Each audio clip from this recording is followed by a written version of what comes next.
SSS members! It's me, Angel. Welcome sa aking YouTube channel. Meron akong nabasang post, guys. At sasagutin natin to sa video na to para lahat tayo dito ay matututo, no? Sabi ng nag-post, 6 months lang nakapaghulog yung mother ko sa SSS. Tapos, namatay na po siya. May makukuha ba siya sa SSS? Kaya yan ang ating pag-uusapan sa video na ito. Number 1. Funeral claim or burial claim. Yes, of course, may makukuha siya. Meron. Ang amount ng funeral claim na makukuha sa SSS kapag ang member na namatay ay meron lang siyang contributions na hindi umabot ng 36 months na hulog. Kumbaga, ang naging contributions lang ni member ay 1 month to 35 months. Ang amount po ng funeral claim na makukuha sa SSS ay 12,000 pesos. Naka-fix po yung 12,000 pesos. At nasa around 20,000 to 60,000 pesos naman ang funeral claim na makukuha kapag ang member na namatay ay meron po siyang contributions na hindi bababa sa 36 months na hulog. Kumbaga, yung member na namatay ay meron siyang contributions na 36 months and up. Okay? So, nagre-range po ang funeral claim na 20,000 to 60,000 pesos. So, depende po yun sa contributions ng member na namatay. Nagets? So, dito po sa nag-comment, sabi niya, meron lang 6 months na contributions yung nanay niya.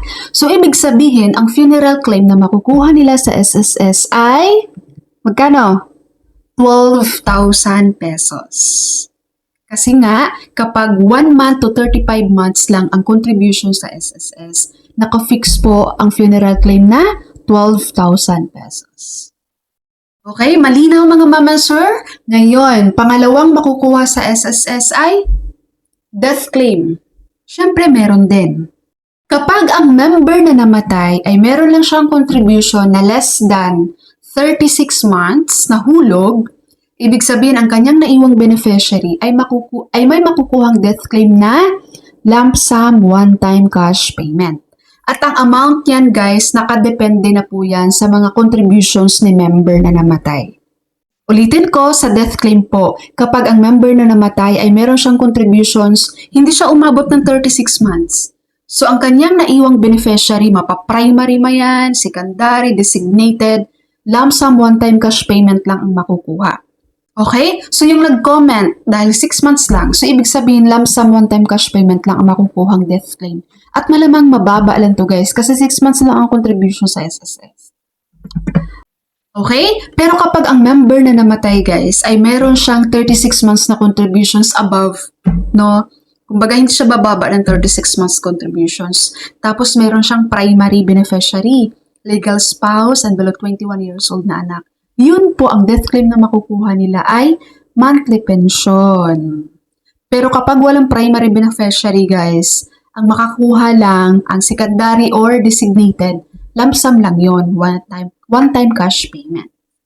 Okay, kaya sa ating mga member dyan, yung mga bata pa dyan guys na member, lalo na kapag meron kayong pamilya na, may mga asawa at anak na kayo, no? Maghulog kayo sa SSS, siguraduhin yung naka 36 months contributions kayo at mas mahigit pa doon.